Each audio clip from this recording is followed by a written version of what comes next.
So hello guys, good morning. So welcome back to my YouTube channel. This is Autoboyson. So mayroon tayong i-share sa inyo kung bakit itong battery ay mabilis masira, kagaya ng ibang na-experience. 3 months pa lang nasira na, hindi pa umabot ng 1 year nasira na yung battery. So anong dahilan guys? So kung nakikita niyo guys, itong starter motor ay isa sa dahilan kung bakit nasisira yung battery ninyo. Bakit? Minsan yung starter motor, kahit nakapatay na yung makina ninyo or nakapark na sa paradahan ninyo, kung shorted yung solenoid switch nya, shorted yung starter motor nya, hihigop yan ng voltage. Pagka humigop yan ng voltage, ang tendency mag-voltage drop na siya. So yung amps rating nya bababa. Yun yung pupuntiryahin. Aandar man yan pagka kinabukasan, pero hard start. So kaka hard start nya araw-araw, so may tendency na masisira na yung battery, yung plate nya. So yung plate nito kasi mayroong tinatawag dyan sa loob na lead oxide plate. Yun yung positive, yung isa yun yung negative plate. So yung sulfuric acid dito is magkakaroon ng low tinatawag kong sa oil viscosity or purities. So yun yung magdudulot ng low amps sa battery pagka bumaba na yung sulfuric acid nya. Dahil pagka mag voltage drop to guys, itong battery na to, voltage drop, hihina yung purities ng leads at saka yung sulfuric acid. Dahil itong battery dapat is storage ng current or storage ng voltage. So ito yung storage voltage, itong battery. So ang tendency niya kung bakit hindi na siya nagiging storage voltage, dahil kumakain ng voltage to. So ito yung consumer, ito yung consumer equipment or unit, ito yung storage voltage. So dapat pagka off ng makina or sasakyan parada, dapat naka-stored lang siya sa loob ng battery yung voltahe. Tapos yung amps rating niya, kakain siya, dapat mabagal lang ang kain. Mayroong tinatawag na 77 amps rating. So equivalent minsan yan guys sa 4 na araw bago yan siya mag-drop ng amps rating. So meaning makaka-andar ka pa rin kahit 4 na araw na walang andar-andar, pero hindi tinatawag dyan hard starting.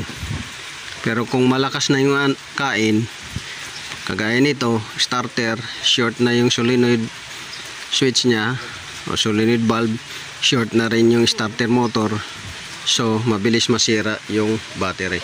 So panoorin nyo guys yung i-share kong video kung ano yung nagiging dahilan bakit nagso-short ito starter motor at saka ito solenoid valve, at bakit nagiging dahilan ng pagkasira ng battery. So yun lang guys yung masishare ko sa inyo. This is Autoboyson. Maraming salamat. God bless you all.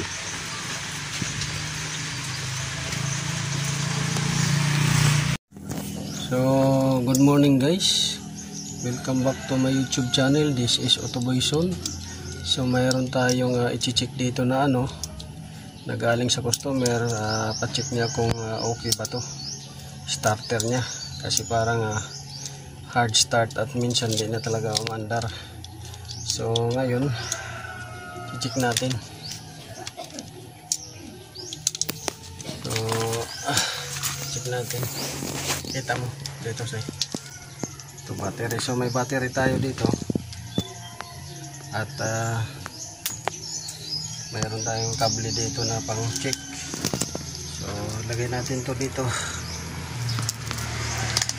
So So paano ba mag-check ng starter? So ito yung starter. So mayroon tayong battery dito. Ito. I-check natin to kung okay. So ilagay natin to. Tapos negative. Yan. So ngayon i-check natin yan kung okay ba ang starter na to. Kita dito ako yung makakita. So ito blue negative, ito positive yung yellow. So i-check natin. So negative yung blue. So ilalagay natin dito negative ito at check natin. So ayaw gumana. Yan. Ayaw gumana. So malakas yung battery natin pero ayaw gumana. Ayaw gumana siya.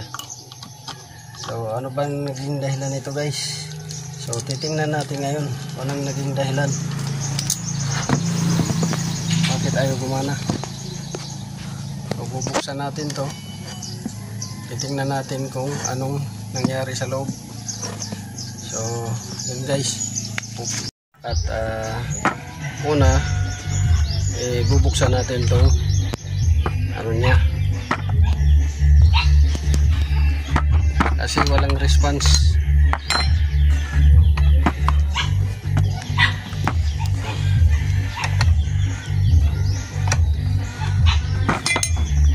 Kadalasan nito nangyayari ito pasunog na, tapos ito naman pasunog na, or ito siya lost contact, yung solenoid contact nya.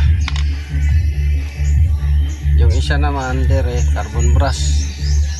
So na-check natin hindi gumana. Ngayon tatanggalin natin kung anong nangyari. Yan.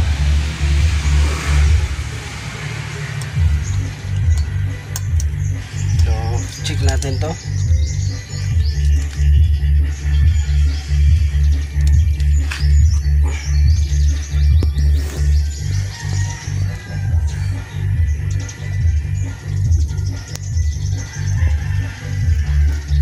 Walang reaksyon, malamang sunog na to or pasunog na.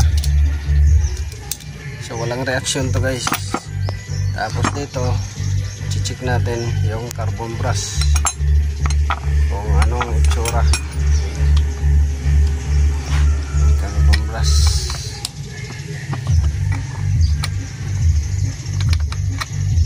kadalasan ito nagkakaroon ng sakit to pagka tagulan.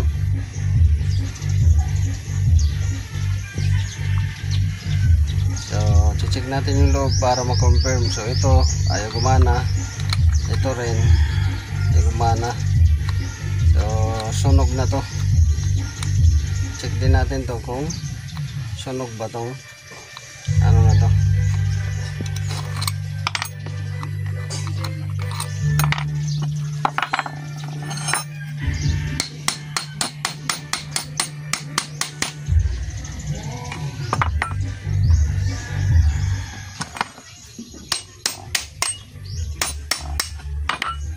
Natin.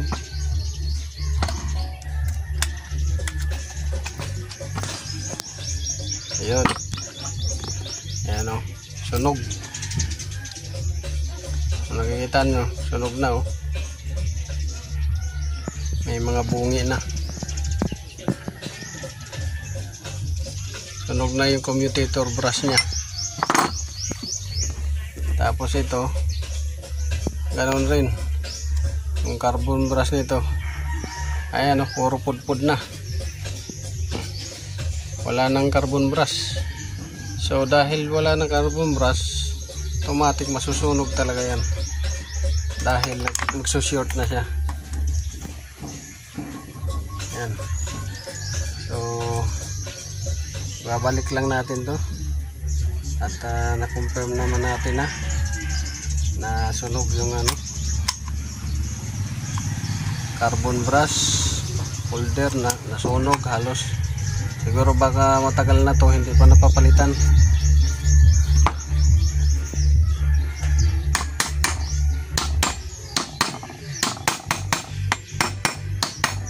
So yun guys, so maraming salamat sa panonood, kikinig nito at pagsubaybay.